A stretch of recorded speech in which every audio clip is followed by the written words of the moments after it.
গত বছর 16ই সেপ্টেম্বর পুত্র সন্তানের বাবা মা হয়েছেন টলিপাড়ার চর্চিত দম্পতি গৌরব চক্রবর্তী ও ঋদ্ধিমা ঘোষ।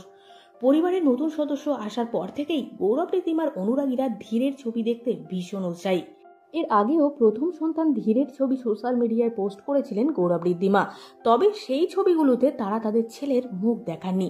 জানিয়েছিলেন অন্নপ্রাশনের দিনই প্রথমবার ছেলের মুখ দেখাবেন। সেই মতোই কথা রাখলেন গৌরব ঋদ্ধিমা।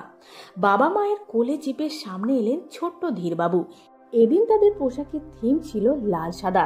সেই মতো লাল শাড়ি সঙ্গে সাদা কন্ট্রাস্ট ব্লাউজ, হালকা গয়নায় সেজেছিলেন ঋদ্ধিমা। অন্যদিকে ছেলে ধীরের সঙ্গে ম্যাচিং করে লাল সাদা নকশা করা ধুতি পাঞ্জাবিতে সেজেছিলেন অভিনেতা গৌরব চক্রবর্তী। গৌরব ঋদ্ধিমা সোশ্যাল মিডিয়ায় ছবি পোস্ট করে ক্যাপশনে লেখেন, আজ মুখে ভাতের পর আপনাদের সকলকে হ্যালো বলতে প্রস্তুত ধীর। গৌরব ঋদ্ধিমার এই পোস্টে অনেকেই ধীরকে আশীর্বাদ করেছেন। এদিকে ধীরকে নিয়ে গৌরবকে প্রশ্ন করা হয়েছিল, ধীর কি খুব দুষ্টু? উত্তরে গৌরব জানান, একদমই নয়, ও খুবই শান্ত, খুব কম কান্নাকাটি করে, রাতেও শান্তিতে ঘুমায়।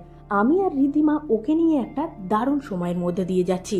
প্রসঙ্গত 7ই মার্চ থেকে শুরু হয়েছে গৌরবের নতুন ছবি একটি খুনির সন্ধানে মিথিনের শুটিং। সম্প্রতি তিনি শেষ করেছেন সোনার কিল্লায় জখের ধন ছবির শুটিং।